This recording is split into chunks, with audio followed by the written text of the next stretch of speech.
Racist cop pulls over black woman, not knowing she's a US colonel. Picture this. A winding highway in the middle of a blistering summer afternoon. Sunlight blazes off rows of cars, heat shimmering in the distance like a mirage. At first glance, it seems like just another routine traffic stop. A patrol car's red and blue lights flicker behind a sleek black SUV. But within moments, this ordinary event mutates into a shocking confrontation fueled by prejudice and power. Little does the arrogant officer know he's messing with a decorated U.S. Army Colonel, one who won't take injustice lying down. The camera starts rolling and a chain of events is set in motion that no one sees coming. The late afternoon sun burned hot over a wide stretch of interstate just outside Killeen, Texas, a few miles from Fort Hood. Cars zipped by at swift speeds, rush hour traffic picking up as workers headed home and military personnel made their way back to base or ventured into town for errands. Among these vehicles was a sleek black SUV driven by Colonel Althea L. Daniels, a 39-year-old African-American woman whose posture behind the wheel exuded unmistakable confidence. The Texas sunlight caught the corner of her aviator shades, reflecting a shimmering glint as she navigated her route. Her uniform, carefully folded on the passenger seat, displayed an array of hard-earned ribbons and badges, the markers of a life dedicated to service. After nearly 2 decades in the Army, she had seen deployments and rescue missions around the globe. Under her command, soldiers found stability. Her leadership style was measured but firm. She had carved her path with extraordinary diligence, overcoming not just the hardships of military life, but also the unique challenges that come with being a black female officer. On any other day, Althea would be inside her office on the base, reviewing troop readiness reports or strategizing for upcoming training exercises. However, she'd just returned from a meeting at a local outreach event where she spoke to young people about career opportunities in the military. Her mind reeled with the possibilities: scholarship, skill building, a sense of discipline, and pride.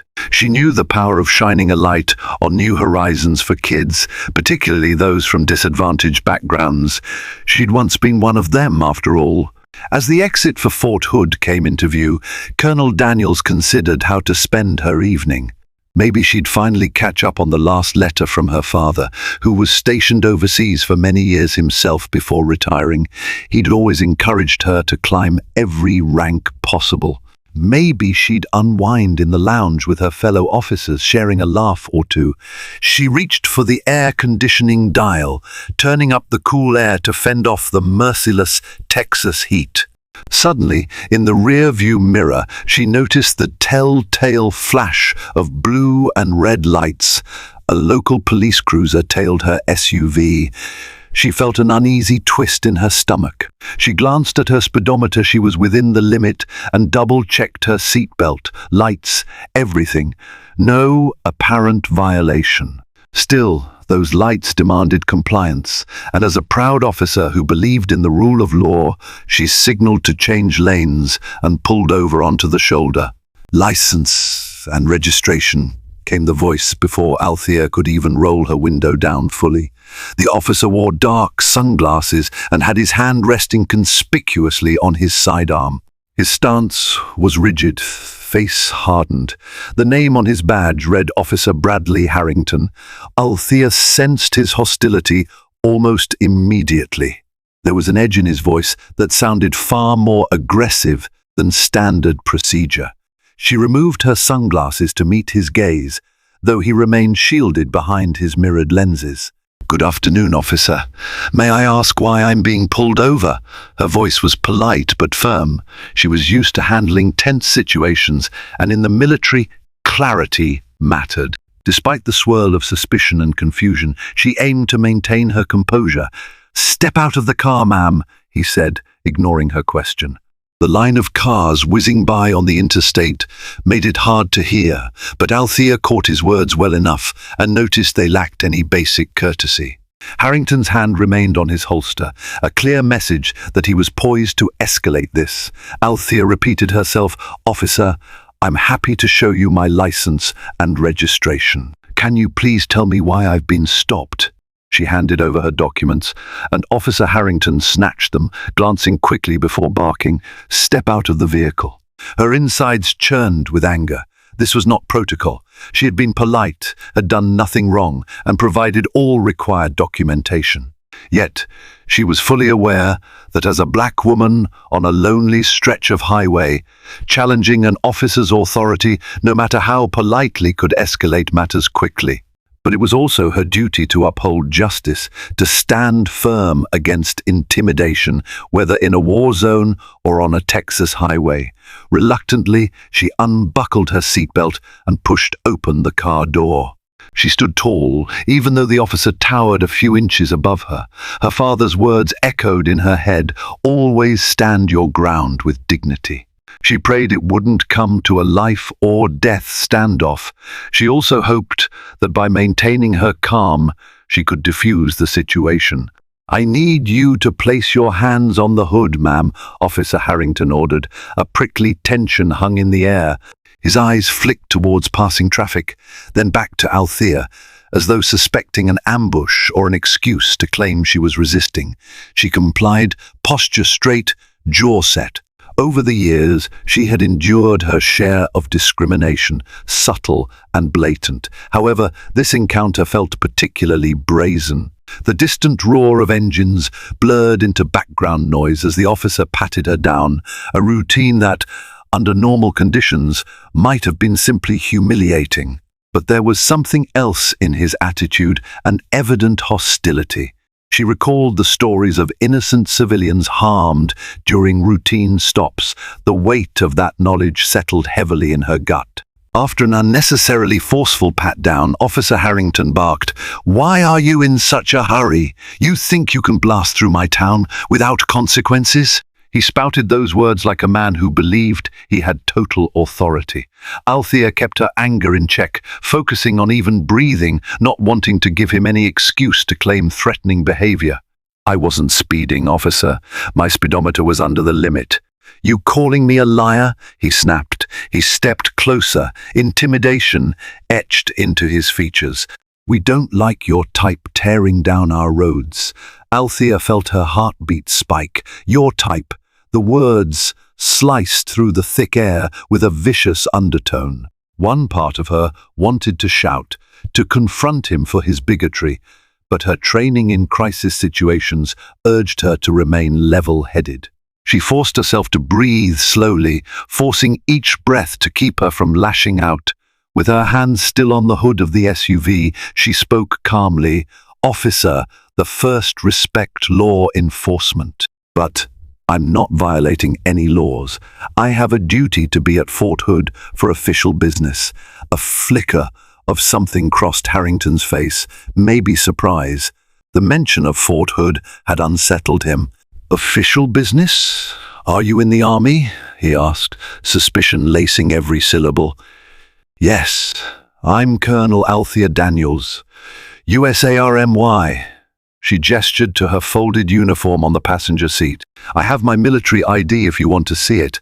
Harrington snorted, dismissing her words. "Colonel, huh?" he taunted. "That some kind of joke?" She managed a measured reply. "You can verify my status by calling the base officer. I've broken no laws and am willing to comply with any reasonable request. May I please retrieve my phone from my car so we can clear this up?" He didn't answer at first, as if unsure how to proceed. Finally, he gave a curt nod. Althea lowered her hands, stepping carefully toward the driver's seat. She kept her movements slow and deliberate, aware that any sudden motion might provoke him to draw his weapon. Just as she reached the door, a young couple in a sedan pulled onto the shoulder, several yards behind the patrol car. At first, Althea thought they might have mechanical trouble. Then she saw the woman in the passenger seat holding up her phone, recording. Evidently, they had witnessed enough of the encounter to be concerned. Althea felt a subtle wave of relief. Having more eyes on the scene could deter Harrington from any rash action. When Harrington noticed the bystanders filming, his demeanor shifted instantly to hostility.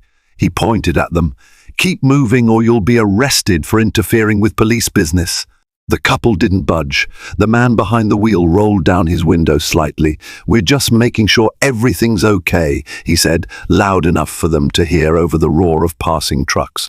Althea retrieved her phone, trying not to feel too hopeful. People documenting incidents with law enforcement had become more commonplace, and in some cases, those recordings were the only evidence preventing false charges. She unlocked her phone to dial the Fort Hood military police line, but Harrington snatched the device out of her hands before she could finish the second digit. "Hands where I can see them," he shouted, brandishing her phone as though it were contraband. Althea raised her arms slowly, anger flaring inside her. "Officer Harrington," she said through clenched teeth, "I'm not resisting. I'm making a call to confirm my identity. You have my license, and my phone can verify my official duty station at Fort Hood." He scowled, then tossed the phone onto the passenger seat, slamming the SUV door shut. He motioned for her to move to the back of the vehicle, away from the prying lens of the bystanders. "I need to search your car," he growled. Althea bristled. There was absolutely no probable cause. "Why? You got a problem with me doing my job, Colonel?" Harrington spat the word colonel like an insult. Car horns honked as they flew by, some drivers perplexed by the spectacle on the roadside. The couple that had stopped continued to record, refusing to be intimidated. As Harrington leaned in toward Althea, she could smell the sweat on his uniform, sense the tension in his stance. She squared her shoulders. "Officer, I'm not consenting to any unlawful search. If you have legitimate grounds, you should articulate them." The army taught her that if you stand on the side of the law, you never cower before intimidation. He let out a harsh chuckle. "Well, I can always call in backup. Get a K9 out here."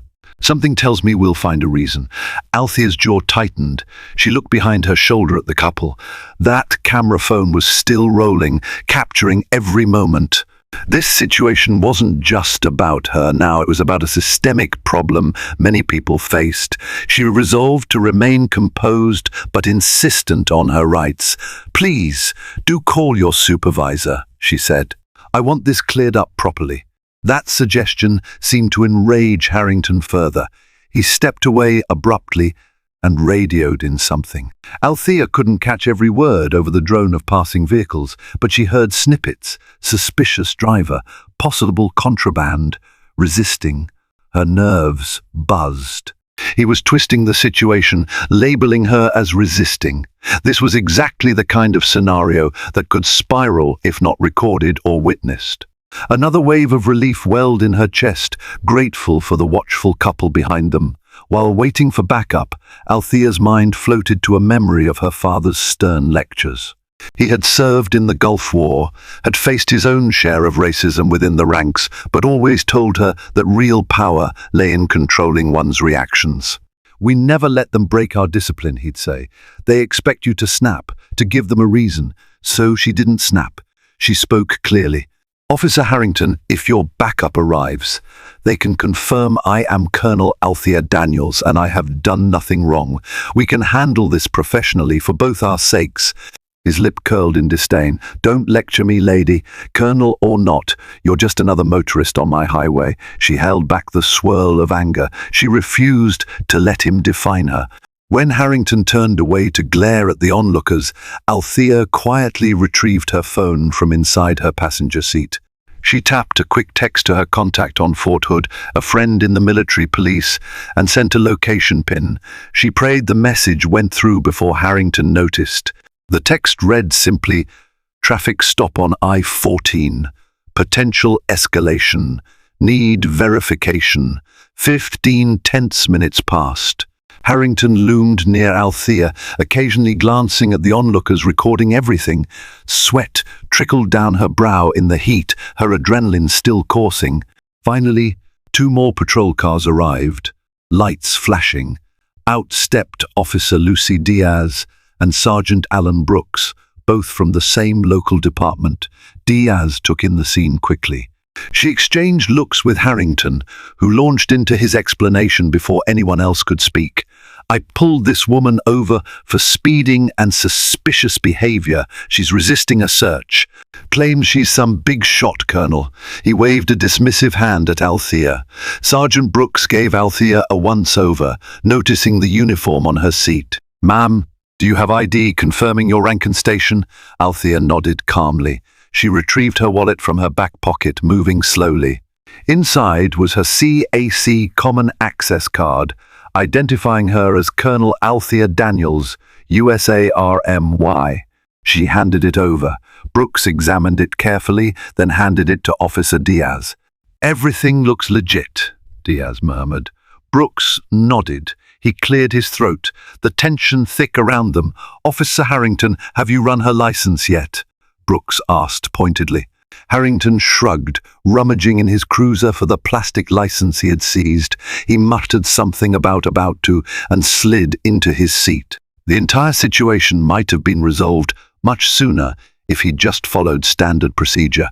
Brooks turned back to Althea. MAAM, we'll verify your record quickly. If everything's clear, you'll be on your way. His tone was polite, and Althea felt a subtle wave of relief. Diaz watched them both, her eyes flicking between Harrington's stiff posture and Althea's calm stance. She seemed to sense that something was off about Harrington's aggression. Within a few minutes, Harrington lumbered back.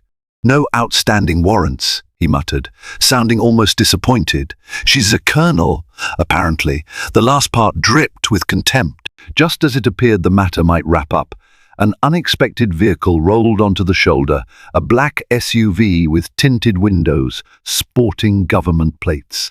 Althea recognized it. From inside emerged Major Eddie Paulson from the Fort Hood Military Police, a man Althea had worked with on base security protocols. Major Paulson walked over, a sense of command in each step. Colonel, are you all right? His gaze fell on Harrington, the tension in his posture matching the severity of the situation. Althea felt her throat tighten with equal measures of relief and frustration. I'm fine, Major, she managed. But I believe these officers have me detained without cause. Harrington looked momentarily rattled by the presence of yet another official, one who outranked them in a certain capacity, especially if this turned into a complaint that reached higher authorities. Meanwhile, Brooks stepped forward, trying to mediate. Major, we're just verifying a traffic stop. Miss Daniels, Colonel Daniels says she wasn't speeding. We have no evidence to the contrary. Harrington interjected, pointing at Althea. She was definitely over the limit. I observed her weaving, possibly under the influence. A jolt of anger coursed through Althea. She had barely changed lanes to pull over. This was a blatant fabrication. Before she could speak, Major Paulson squared his shoulders. Officer, you're accusing a senior army officer of driving under the influence. You have proof? Harrington's nostrils flared. I have probable cause. Paulson's gaze hardened. Then conduct a field sobriety test properly, or let her go. You can't just keep her here indefinitely. For a moment, it seemed Harrington might push the charade further, perhaps even attempt a false DUI test. But Diaz tapped his shoulder, whispering in his ear. It was uncertain what exactly she said, but Harrington's expression turned into a stormy glower. Surrounded now by potential accountability, his own supervisor, a bystander's camera, and a high-ranking army officer who had back up his intimidation tactics were swiftly losing steam. With shaky hands, Harrington yanked a small breathalyzer device from his cruiser. Althea was more than willing to comply, confident in her innocence. She blew into the device, her eyes never leaving Harrington's face. After a few seconds, the device beeped. 0. No alcohol. Harrington stared at the screen in silence. Major Paulson folded his arms across his chest, waiting. Althea kept her composure, shoulders tense. Sergeant Brooks exchanged a look with Diaz, who wore a grimace, as though she felt the impropriety swirling around Harrington's actions. Colonel Daniels, Brooks finally said, I believe we have everything we need. You're free to go. We apologize for any inconvenience. He shot Harrington a chastising look, as if to warn him not to start another scene. Althea nodded, a swirl of relief and anger in her chest. Thank you, Sergeant Brooks. However, I'd like the officers' badge numbers, including Officer Harrington's. Brooks gave a tight nod and rattled off the details. Harrington remained silent, fists clenched at his sides. The couple who had been recording approached carefully, phones still in hand. We got everything on video, the woman said quietly to Althea. If you need it, we're willing to help. Althea thanked them with a grateful smile. She asked for their contact details. They willingly obliged. By the time Althea pulled back onto the highway, escorted by Major Paulson, the sun was dipping below the horizon. On the drive to Fort Hood, her nerves began to settle, but the weight of the incident still pressed heavily on her mind. That evening, she sat in her small living room on base housing, replaying the confrontation. The more she thought about Harrington's bigoted remarks, "We don't like your type," the more her anger simmered. She had endured racism in subtle forms over the years, but this was the first time in a while she felt physically threatened by law enforcement, the one institution sworn to protect citizens. She phoned a longtime mentor, Colonel Maurice Richmond, who had served as her commanding officer in her early years. He listened patiently, his voice measured. "Althea, your safety comes first. But you also have a duty to stand up for what's right. Racism doesn't vanish just because you wear a uniform," she agreed. There needed to be accountability, not just for Harrington, but for the system that enabled officers like him to act with impunity. "I won't just let this go," she said. "Not after everything that's happened in this country with traffic stops and brutality. I can't." Colonel Richmond voiced his support. "I'll stand with you. We do this by the book. File a formal complaint. Gather your evidence, the video from the bystanders, your phone logs, everything." Over the next few days, Althea's complaint made its way through official channels. She gave a detailed statement, as did the couple who recorded the stop. A day later, her phone buzzed with a call from Sergeant Brooks. "Colonel, just wanted to let you know I've placed your statement on record. Internal Affairs might be in contact soon." "Thank you, Sergeant," Althea replied. The seriousness in his tone suggested this was more than a routine complaint. Indeed, 2 days later, the local department's Internal Affairs unit reached out to Althea. She scheduled an appointment and arrived in her formal uniform, the one covered with commendations earned over years of service. Perhaps she didn't need to be so official for a civilian meeting, but she wanted them to see who they had tried to push around. A detective named Sharon Black greeted her, professional yet approachable. "Colonel Daniels, thank you for coming in. We're taking your complaint seriously." She motioned for Althea to take a seat. A wave of relief washed over her finally. Someone who seemed interested in the truth rather than covering up. Detective Black asked Althea to recount each step of the encounter.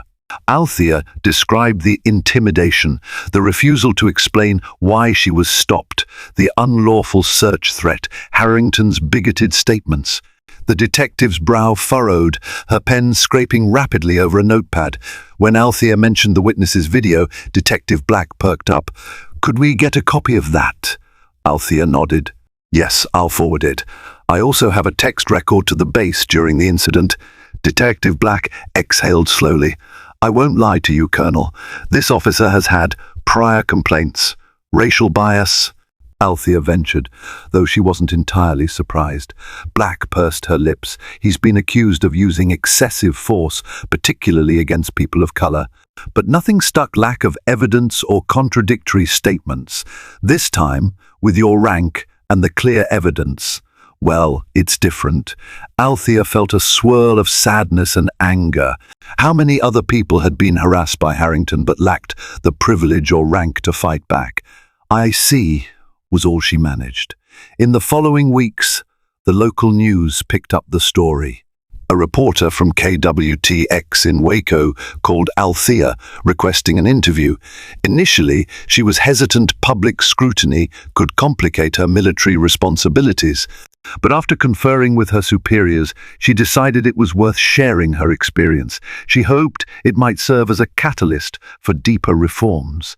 Colonel Daniels, the reporter began during the interview. Why do you think this incident is resonating with so many people? Althea inhaled, recalling the traffic stop. Because it's an all too common experience for Black Americans, whether they're civilians or in uniform. Many don't get the chance to prove who they are. I'm sharing my story so that maybe next time an innocent person, someone without rank or resources, won't have to face such harassment alone. Public response was swift and intense. Social media buzzed with posts praising Colonel Daniels's bravery, condemning Officer Harrington's actions, and demanding departmental transparency. The video recorded by the young couple circulated online, racking up thousands of views. Meanwhile, the department's leadership found itself thrust into a spotlight of accountability. The local chief of police, Charles Morton, held a press conference stating that any officer found acting with unlawful prejudice would face disciplinary measures. The subtext was clear: Harrington was under serious investigation. As public pressure mounted, Officer Harrington tried to spin his own narrative. He claimed he stopped Colonel Daniels for legitimate reasons. He insinuated she was uncooperative and hostile. But the video contradicted that claim, showing Althea calmly following instructions and politely asking for clarification. The wind quickly evaporated from Harrington's sails. Eventually, Internal Affairs concluded their inquiry. The evidence was overwhelming, with credible witness statements, official Army records, and the video capturing Harrington's hostility. He faced suspension without pay, pending an administrative hearing. The rumor swirling around the station suggested possible termination and lawsuits from other past victims, feeling emboldened to come forward. For Harrington, it was a searing blow to his ego. He had spent years imposing his will on unsuspecting drivers, rarely facing consequences. Now, the weight of accountability bore down on him like a ton of bricks. Local talk radio stations debated whether this was an isolated incident or indicative of a rotten culture within certain precincts. National outlets even mentioned the story, referencing systemic issues in policing. Harrington's name became synonymous with the problem. Colonel Daniels, though she had won a kind of justice, felt the heavy toll. She found herself on calls with civil rights groups, at local NAACP events, and even speaking to a community college class on racial profiling. Each time she recounted the story, it took an emotional toll, conjuring that moment of helplessness when Harrington's hand had hovered near his gun. A small silver lining emerged as well. People began sharing their own stories, with many saying they felt empowered to speak up after seeing someone with Colonel Daniels's stature stand firm. The local newspapers ran opinion pieces about bridging the trust gap between law enforcement and communities of color. Community town halls were organized. Colonel Daniels was invited to speak at one such event, where she emphasized that good policing and community trust aren't mutually exclusive. Officer Lucy Diaz, who had shown professional restraint and empathy at the scene, reached out discreetly to Althea. Over a coffee at a neutral downtown cafe, Diaz expressed frustration about the department's culture and the fear of speaking out. Officers get shunned if they call out wrongdoing, she confessed.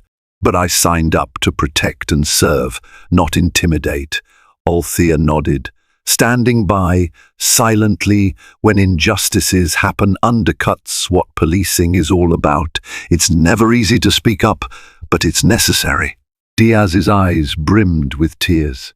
She thanked Althea for her stance, promising to do her part from inside the system to encourage accountability and fair treatment. Weeks later, the police chief, Charles Morton, invited Colonel Daniels to a meeting.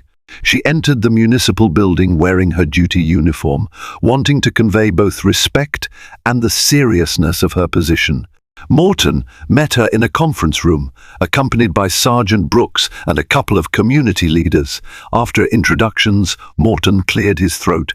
"Colonel Daniels, we appreciate you coming.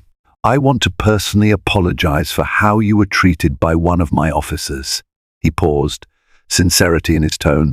"I am also aware that you have pressed a formal complaint. We respect that process. And as you know, Officer Harrington is on administrative leave." Althea inclined her head. "Chief, I accept your apology on a personal level, but as a community, we need assurances that this behavior is not tolerated." She glanced at the community leaders in the room. "What steps are being taken to ensure this doesn't keep happening?" Morton laid out a plan: mandatory bias training, regular reviews of body camera footage, and stricter disciplinary measures for complaints found credible. Sergeant Brooks nodded in agreement, adding that the department also intended to establish a liaison with Fort Hood to maintain open lines of communication. Althea saw the sincerity, but also recognized that talk alone wasn't enough. Implementation would be key. "Words are a start," she said gently but firmly. "Let's ensure this moment leads to lasting change." With the hearing date set for Harrington's potential termination, the atmosphere in the local precinct changed. More officers stepped forward with their own discomfort about Harrington's behavior. His track record of profiling was more extensive than previously known. As the hearing loomed, it became obvious that Harrington would likely be fired. Civil suits from other harassed drivers were forming a queue. Althea watched the developments from the vantage of someone who had done her part to tip the scales of justice. She wasn't naive. Racism in law enforcement wouldn't disappear overnight. But the ripple effect of her stand reverberated. Finally, the day arrived. Harrington was dismissed from the force.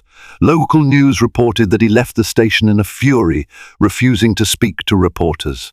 Online, many felt the outcome was justice served. Others, predictably, rallied around Harrington, claiming he was a scapegoat. Regardless, the official record would show that his dismissal stemmed from multiple sustained allegations of misconduct and racial discrimination. On base, Colonel Daniels returned to her normal duties. In uniform, her posture remained as upright as ever. Behind her composed exterior, she carried a deeper understanding of the battles that exist at home, a fight for respect and dignity that every American deserved. She resolved to continue advocating for accountability, bridging gaps between the military and civilian law enforcement, and inspiring younger soldiers, especially those of color, not to back down when confronted with discrimination. She thought back to the traffic stop, the swirl of anger and vulnerability. Then she remembered the decisive moment she stood up for herself, calmly but firmly, and the wave of support that followed. Change often comes slowly, but it starts with someone who refuses to yield. That, Althea realized, was the essence of service, to stand not just for oneself, but for those whose voices might otherwise be drowned out by the roar of injustice. Thank you for joining me in this emotional and powerful story of Colonel Althea Daniels' roadside showdown with prejudice. Her courage reminds us that no one should have to remain silent in the face of injustice. It shows how a single act of perseverance, even if it's a tense encounter on a sun-scorched highway, can ripple out and inspire meaningful change. If this tale touched you or opened your eyes to the challenges faced by those who stand against discrimination, please take a moment to like this video, share it with others who might need to hear this message, and subscribe to my channel for more stories that shine a light on injustice and triumph. Let's keep these conversations going, and let's keep working toward fairness, equality, and accountability in every part of our society. Your support truly matters. Together, we can make a difference.